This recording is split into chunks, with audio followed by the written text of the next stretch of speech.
first of all, Louis C.K. was very funny. Okay, very, very funny.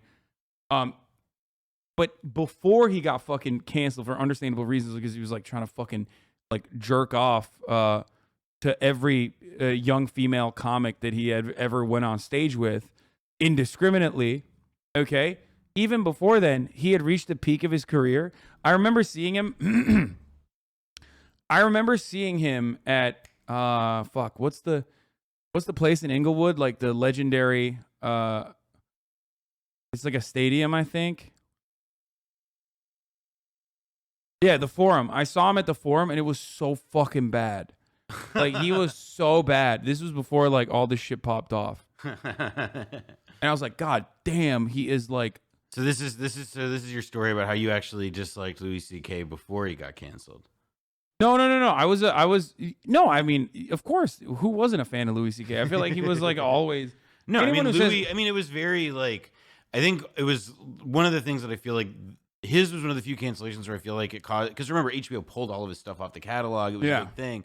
And then everybody went back and was like, all right, how do we really feel about Louis? And I didn't do that because I don't really watch, and I didn't really watch it the first time around. Oh, you didn't watch it? I mean, I watched part of it, but it's like, I always also had like a lot of respect for him because he was like he was like the closest we have to like a psychotic like artist, almost like an auteur who he fucking edited Louis, the TV show, on a fucking 15-inch MacBook, all on his own, like entirely on his own. So I was like, this dude's crazy.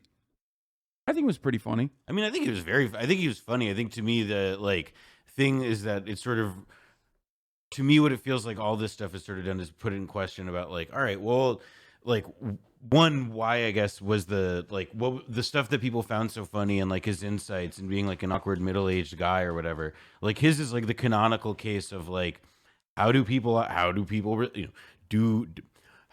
process that somebody who makes this kind of thing is like, it turns out in his private life different from what the art portrays him as or whatever.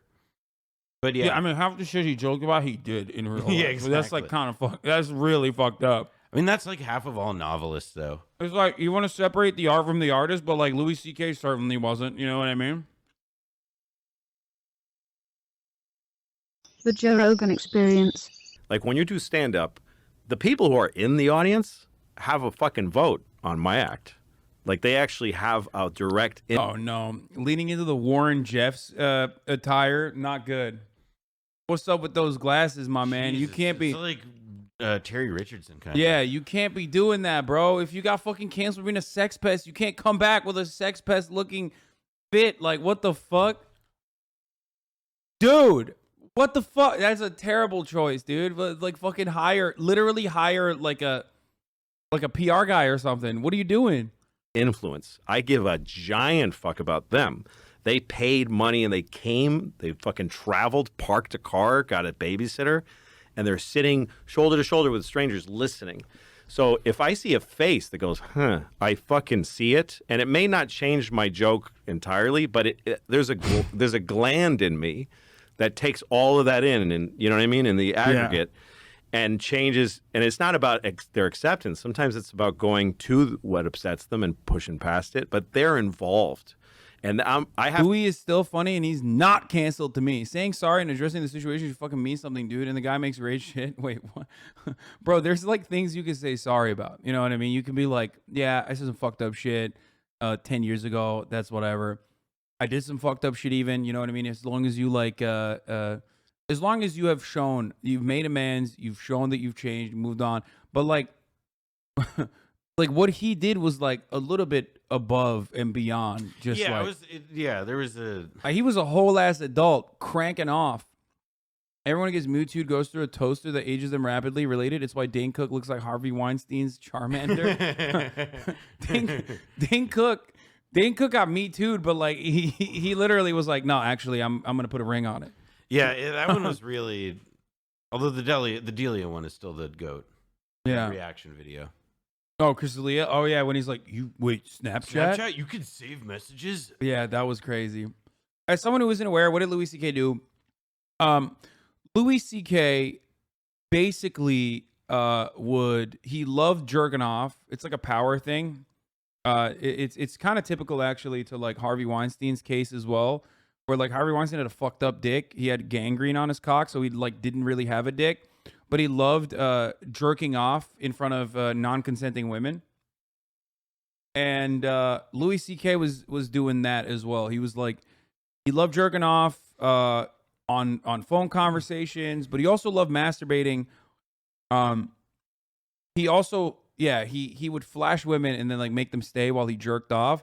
And the women that he did that to were non-consenting parties, or rather were not really capable of consenting either, because like they were, you know, young comics that he had brought up with him on stage. You know what I mean? He would like have women open for him and then do that shit. And there was also like a part of it where his manager, this guy, Dave Becky, there was a lot of stuff about how like journalists and other people who had tried to, you know, say peep about what had happened were suppressed. Yeah. Oh, for the record, for people who say like, well, he asked about it first. Like, yes, he did ask about it, but you have to also remember that he literally, like, I know I joke a lot about the fucking the problematic age gap discourse that fucking Zoomers love having on the internet, where they're like, oh, you weren't born in the same month as this person in the same year. Like, that's a problematic age gap. But like the power dynamic in that circumstance absolutely was coercive. Absolutely was coercive. You know what I mean? Like he basically would just like have them come over. He would have these young up and coming female comics over and then fucking, you know, crank it. Under New York City law, where he lived, as literal textbook workplace sexual harassment. Yeah, exactly. It's like your fucking manager being like, hey, come inside. Can I whip my dick out and like jerk it off a little bit? And you're like, I don't know. Okay. That's weird. And then, you know, and then you're like, all right, cool.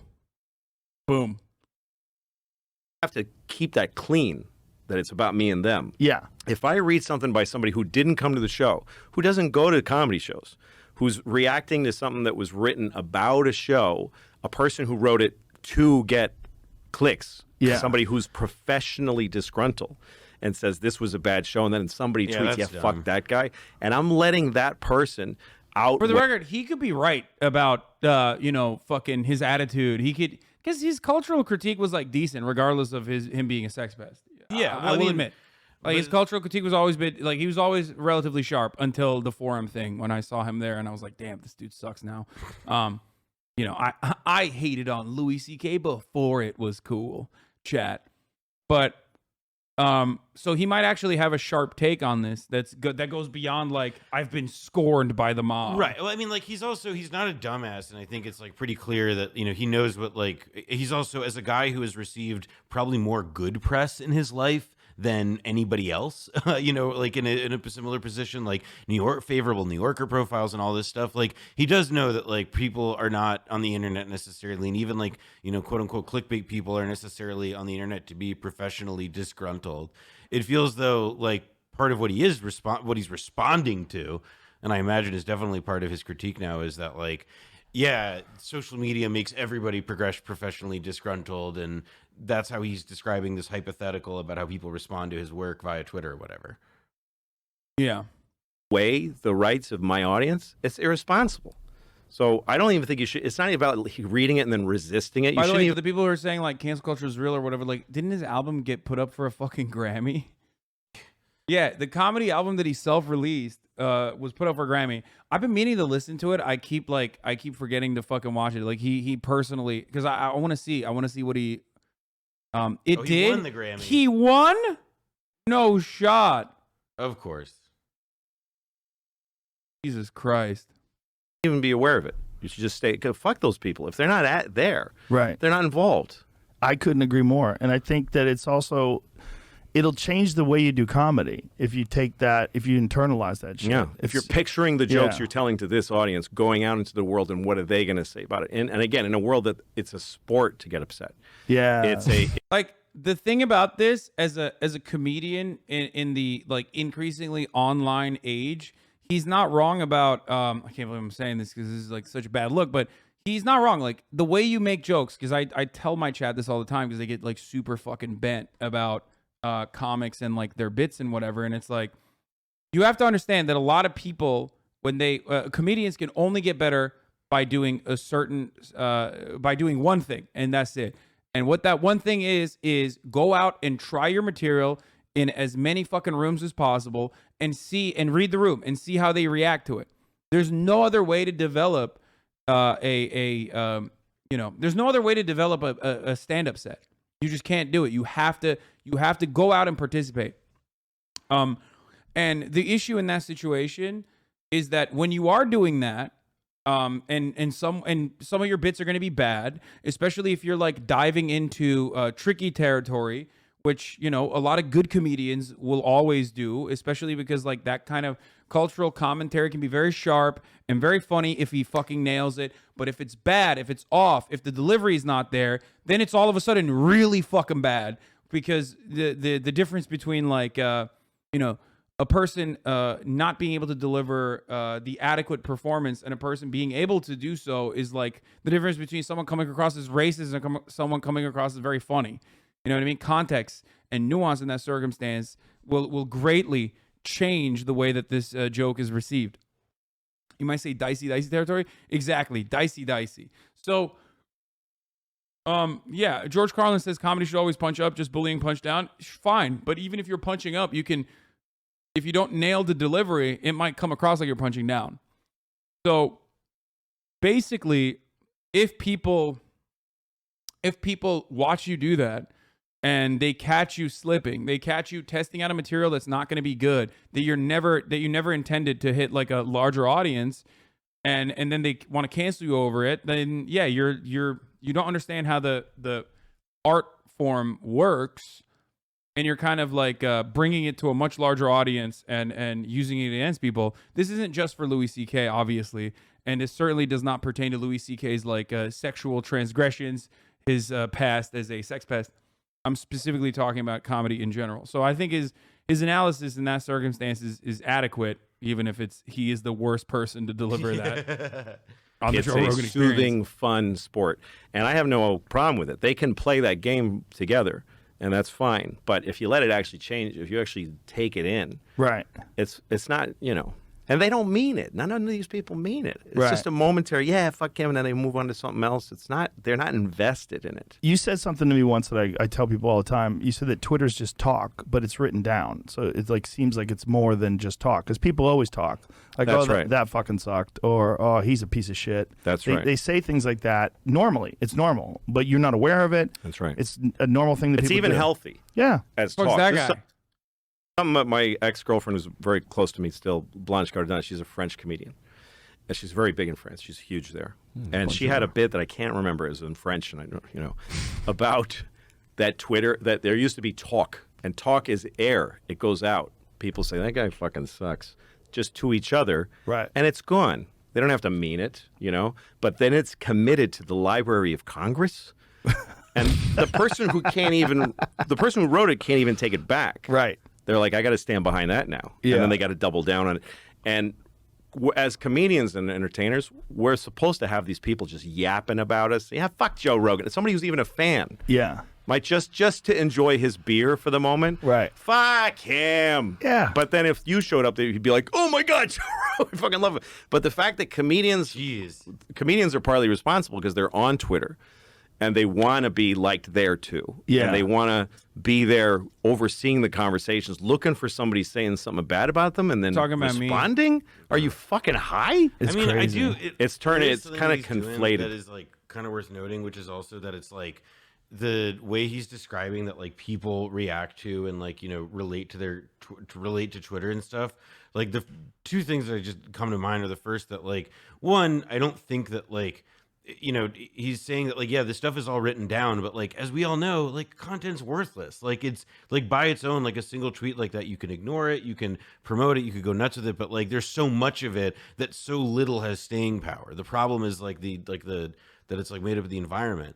And then the second thing, I guess, is just that like, I don't think that people like, the way he describes how it's like, oh, everybody would be like, oh, hey, Joe Rogan, if they saw him in person. It's like, That's not true. I've seen people that like I know, from the internet or whatever, I've seen in real life, and who I then or have seen because I know them by reputation. I think they fucking suck, and then I said, "Hey, you fucking suck," or whatever. Like or you just don't have to say hi to them at all, or so on. There's just to me like a kind of like way in which I feel like he's representing these opportunities so that like there's a not like persecution, because I don't think it's like a persecution complex, but like he is describing this experience of like the difficulty of celebrity in like a live room or something that I don't know, it just doesn't feel, it just feels like it's missing a couple beats in terms of like, well, why is that, and why might people respond that way, etc.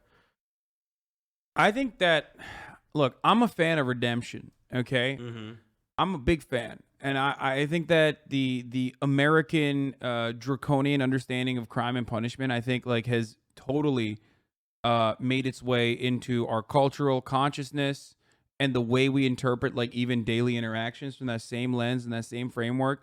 The same reason as to why people are like, oh, if someone has done a crime, like, they deserve the death penalty. Yeah. Is like a different version of that exists in our real lives, where we just also end up, running with the same like punishment. Now you have to understand though, that means like in order for someone to be redeemed though, they also have to like openly showcase that they were wrong, like openly show that they were wrong, try to make amends, you know what I mean, clean themselves up, become a better human being. And I feel like, I don't know, if people have like quote unquote canceled you, and your return from that cancellation is like self-releasing your stand-up special that ends up winning a Grammy, and then going on the Joe Rogan Experience and being like, oh, this is a hit job, then it doesn't seem like you understood. You know what I mean? It doesn't seem like you felt like you did anything. Like you don't, if you're not going to take accountability for it, then do you even feel like you did something wrong, or do you feel like you have been wronged, right? And I don't think Louis C.K. did that. I don't think Louis C.K. recognizes that he wronged people and did like some really fucked up things. So, yeah, I don't know. No, is spot on. Is picking up on Louis talking about cancel culture, how to navigate it, why it doesn't matter, is less discourse and more Louis working through now how he squares what he did with being in public on Rogan. Not talking about cancellation. He's saying, if you think about it like this, Louis, was wrong. Don't call me a victim. Blame Twitter, but you were wrong about me. Yeah. I mean, I think that's like, it is really suspicious in general how often like people's takes on cancel culture seem to so often like have a real, like they are, whether, and it doesn't mean that they're the idea or like the take in question would be wrong or something, but like it's pretty clear that that these things are formed directly in relation to whether or not somebody like Louis C.K. was canceled and his experience of it, and not with like like the first principles of the issue itself. And that to me feels like a really it's something that it's like one of these things that feels like part of the kayfabe of cancel culture description or conversations in general. Just that like, oh yeah, like what we all know is that everybody who is like was canceled or is grappling with it, etc., like invariably will form their take on it in relation to their set of experiences. But we're not going to talk about that. We're going to like pretend as if this is some gigantic, big, like amazing, fucking School of Athens philosophical debate. Yeah. He talks about the whole situation in special. I mean, I'll take a look at it, but for the chatter saying like, "Oh, dude, Aziz Ansari handled it really well." It's like, bro, if you're comparing what happened to Aziz Ansari with what Louis C.K. did, I don't know what to tell you. Those two things are in entirely different planets. Okay, like that was a pendulum swing. In the like. That was a pendulum swing that went so fucking far that like most people were like, okay, this is ridiculous. This is, this is kind of wild. Okay. Like maybe people should chill out a little bit on it. Okay. And that happens every single time. Dan Harmon is a better example than Aziz Ansari, I think. And even then what Dan Harmon did is not close to the rampant, coercive, sexual assault that Louis C.K. put young female comics through. Like Aziz Ansari is just a fucking weird, nerdy guy who became fucking famous and went on a date with someone who didn't like the date. That person themselves openly mentioned that they consented to it. And basically, at least the way that Babe article was written, that Babe.com, remember Babe.com? Babe.net. Yeah, Babe.net article was written, basically said that it was a bad date, but he should be fucking Me Too'd for it. Okay? And even then, he literally fucking, even then, he still went away for a while. And then he still came back and said, I'm sorry if my actions were inappropriate. I didn't understand it at the time. And then he moved on. Whereas Louis C.K. is not in that situation. Okay? That girl literally ruined Master of... I mean, who gives a shit if the fucking Master of None was ruined? Calm down. Yeah, like Spike Jonze shot like Aziz Ansari's comeback. Like, there's also, again, it's just like the cancel culture like framework does not match the much more complex reality. Did you mean Dan Schneider? No, Dan No. Schneider's just evil. What the fuck? What? Dan Schneider? No, Dan Schneider never got... Did anyone even ever cancel Dan Schneider? No. I think he was... Well, he's now like... I mean, he's now like... Well, he never got canceled. I mean, he's just gone, right? Yeah, he just left. He did his thing. He made a fuckload of money. Yeah. And was incredibly creepy and Yeah, pedophilic, and allegedly. And yeah, he got to resign quietly and now can just live comfortably for the rest of his fucking life. Yeah, Dan Harmon basically power played a lower level writer in his producer/writer's room. But the reason why I was mentioning Dan Harmon was because this is some real 2017 Yeah, I was shit. about to say, this is like a blast from the past. Yeah, we're talking about Me Too, like at the this height of yeah, Me this Too. is like 4 or 5 years ago. Damn. Yeah.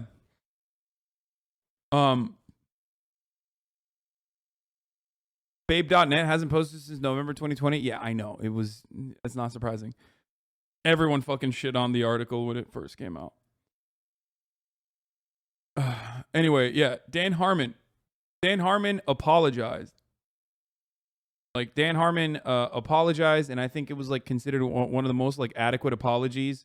Like the victim He herself apologized on a podcast. Yeah, too. the victim herself. I remember people. I mean, it was like, I don't think like apologies don't deserve to be gassed up in general, but it was like a good example of also like of like how to do it in a way that draws attention appropriately, but without doing it clearly for the purpose of making the person give it feel better. Yeah. Dan Schneider did the Janet McCurdy and what's her face stuff. I don't know what the fuck that is. Dan Schneider did like a bunch of child's shows and was very creepy and allegedly pedophilic. Okay, and like ruined an entire generation of child actors who already are like, already getting fucked up. Things, I think Twitter, it's not, I don't think that anybody on Twitter means anything they say. I don't believe that I don't think a single tweet is really sincere. Folks. It's just a calculation of what's this going to do, and it's based in fear and hope, which are both dumb things.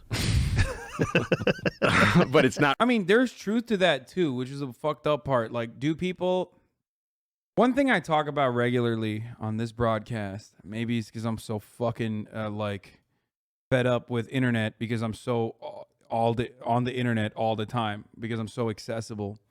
But one thing I regularly talk about is the narcissism of people who weaponize social justice in a way that like suits their the narcissism of people who weaponize social justice to center the conversation around themselves. Yes. People do this all the time for clicks as well on Twitter. People do this in my chat all the fucking time as well. They come into my chat and they're like, oh, well, I know you're talking about like a strike right now, or one of the most famous examples of this is actually every time I talk about showering, or I tell people to fucking take a shower, there will always be someone who turns around and says, oh, I can't believe you're saying that. Like, depressed people can't shower, or I can't shower because I'm paralyzed from, the neck down, and what the fuck? Like, and it's like, okay, well, I wasn't talking about you. Okay? Well, that you have your own reasons. Okay? Like, oh, asking people to take a shower is ableist. And it's like, you only want to center the conversation around yourself, and you're using emancipatory language in an effort to get other people in an otherwise empathetic community to like listen to you and only hyper focus on you in this situation. that in itself is not that in and of itself is not activism. You're not actually trying to solve a problem. Okay, you're just you just want to have everybody pay attention to you, and that is narcissistic and it derails the stream. And people do that on Twitter all the time for likes. Yeah. Like the pylons and shit. So there's truth to that. But that also comes from a place of powerlessness because it is one of the few places where you actually feel like you can move the needle, something that's larger than yourself in an increasingly alienated society where we have no power and no mechanism of pushback to change like the structures that oppress us. We have the only thing in our hands is like the immediate response you can get from a corporation. That will very easily go, oh shit, a lot of people are talking about this and we're a brand. We got to make sure we're a brand, so we're going to respond. What do you want? Okay, sure. We'll fire one of the writers or something. You know what I mean? On a show. And that's not any sort of change. That's not meaningful change. That's what powerless people do. Okay? And I recognize that. So there is truth to that sentiment as well. But the other part of that is because the systems themselves do not actually offer any sort of serious legal recourse, any sort of serious restitution to the victims when it comes to people like Louis C.K. cranking out fucking fat loads to every young female comic that they asked to open for him, okay? That's why a lot of people are like, well, fuck you. What the fuck are you doing? That's why they try to take matters into their own hands, okay? It still is from a sense of powerlessness, but that does not necessarily mean that it's always unjust. It's always unjustifiable or bad or wrong. You know what I mean? Harvey Weinstein is a good example of this as well. And Aziz Ansari is a good example in the opposite direction, where sometimes people can, take a pre-existing movement and turn it into their own pet project, their own branding project, like the Time's Up movement. Like almost all of those fucking people that took Me Too and turned it into Time's Up were like themselves fucking sex pests and shit. You know what I mean? Like they literally were doing it because they were like, oh, let's turn around and make this our own PR thing. Okay. And we can work with the likes of Andrew Cuomo and whatnot. Anyway, but Not really I like understand, just like you correctly pointed out, why Louis C.K. is like addressing that, a thing that like most people kind of see and resent from afar in an effort to basically defend himself. Sincere That what happened to me wasn't wrong. Yeah. How we feel. Right. So if you give it all that, and comedians that tweet jokes, the same exact format and type, and then tweet a political opinion in the same thing, that's one of the reasons I think folks have started to take jokes seriously, because there are comedians that want to be funny and taken seriously. So they're doing both. So of course people are confused by it. And there's no, and it's not in a club or at least a theater where it's like, comedy is this really, really fun experiment. Just for this one night, we're not going to worry about offending each other. We're not going to worry about what's right or wrong. We're just going to talk shit. Yeah. And we're going to go on. And I'm really good at it. I can talk shit like you wouldn't believe. I'm going to astonish you with how much I shouldn't be saying this. Right. That's the game. But if you translated it to text and put it out like a statement, like it's a fucking statement from a senator, yeah, it's just not going to, other people aren't going to take it right.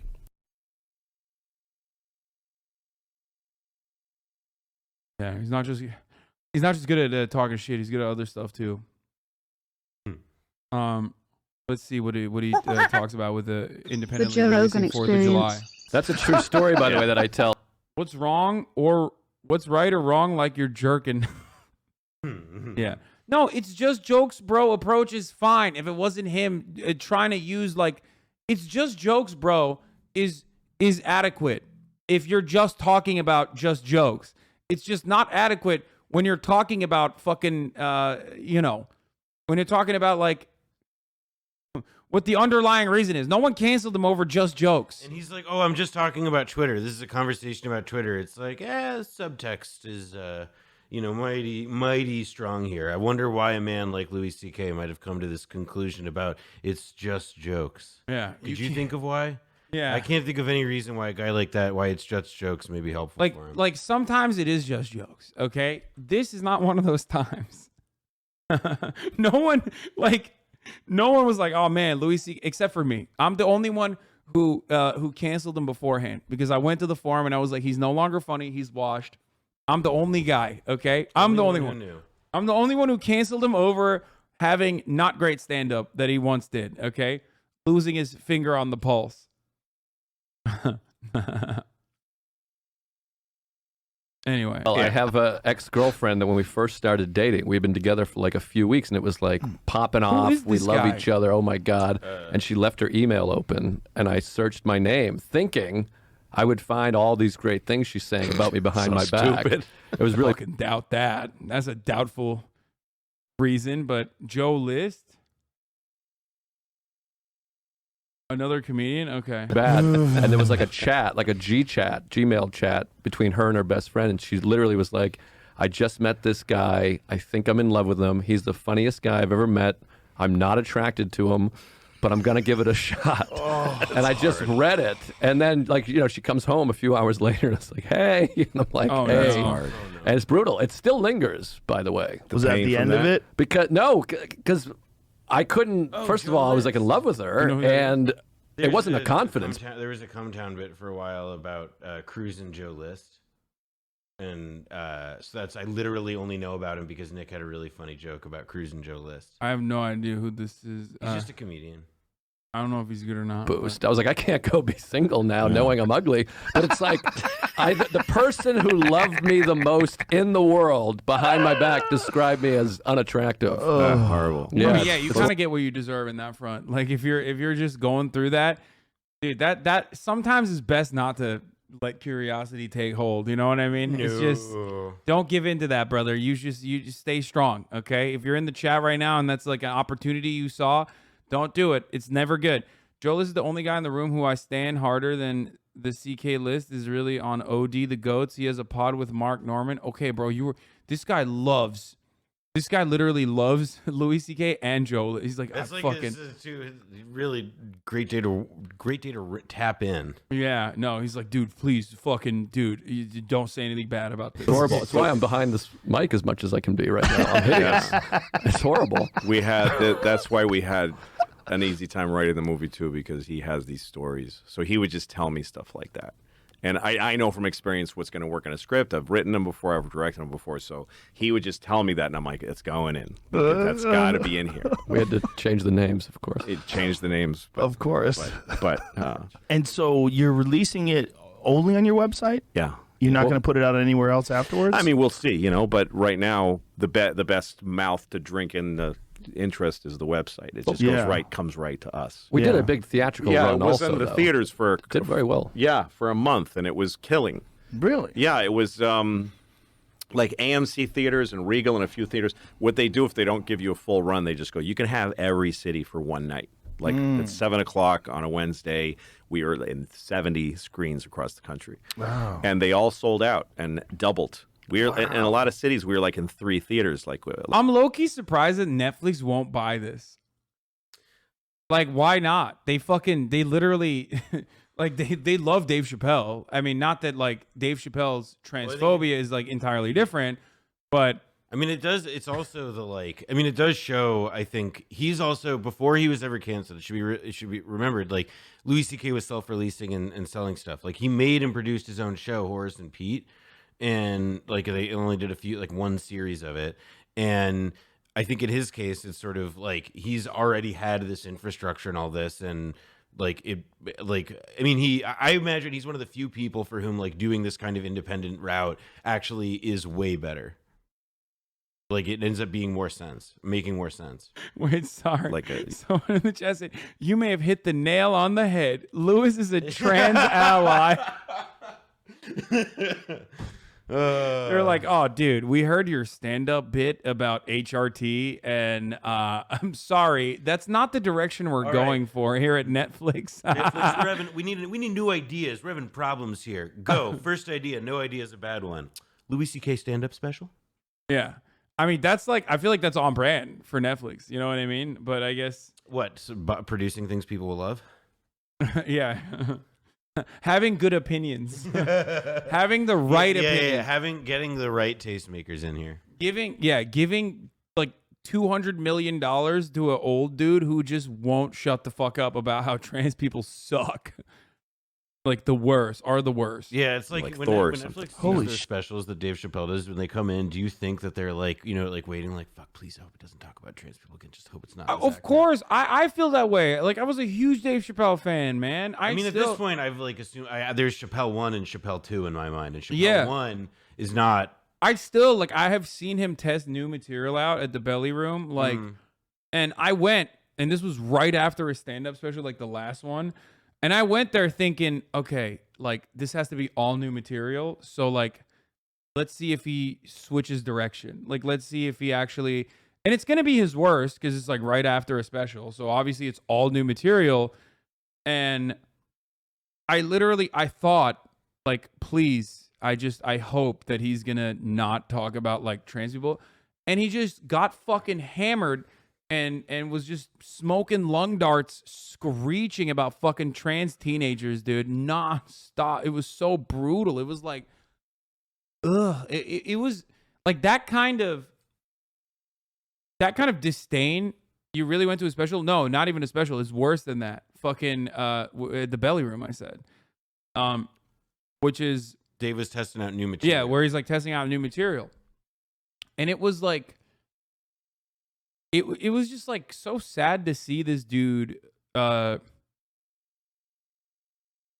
sad to see this dude just rant about trans teenagers. Like he was so hurt by the school, like when he went back to his school, and I guess like the queer teenagers at the fucking art school that he like the art high school that he went to, you know what I mean? Were like, why the fuck are you doing this? You know, and they were very upset. And I think that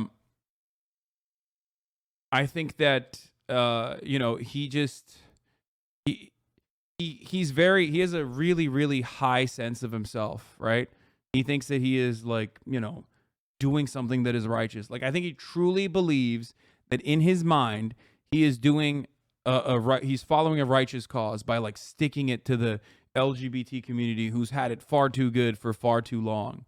And some of that resentment or some of that frustration comes from being a black man who feels cast aside by the same crowds, the same, like you.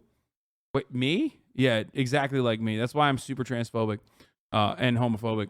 So some of that comes from the anger and resentment of being like a straight black man who is still very much, no matter which circle you fucking go to, even in like liberal woke circles, like still considered to be like the natural enemy, right? Even so, even leftist people, or not leftist people, like even progressive circles have a way of reinstituting the angry black man trope over and over again. And like the language that they use is different to describe it. Black men are homophobic. Black men are transphobic. Black men are bigoted. Black men are angry and violent, right? And they're causing so much harm to even other black people. And that's a very real piece of anger that you can have and hold on to. But his analysis, of course, does not feature intersectionality in any meaningful capacity. So he just like, it has turned into something that is completely unfounded and ridiculous. Well, that's what the fact that it's like not connected, like that it's again, it's not dissimilar to like how like for we were talking about Tim Dillon earlier, and sort of the way that like he'll describe like social ills and things like that, because it ends up being just this like, I mean, it's not really like a. This thing that he hates and that is bad, it's just disconnected. It doesn't have a cause. There's nothing to is no one, it's like it's not worth being critically engaged with or having inquiry or curiosity or any of it. It's just a thing that's alien and foreign, and it doesn't compute. And I mean, evidently he can't stop fucking yelling about it. Yeah.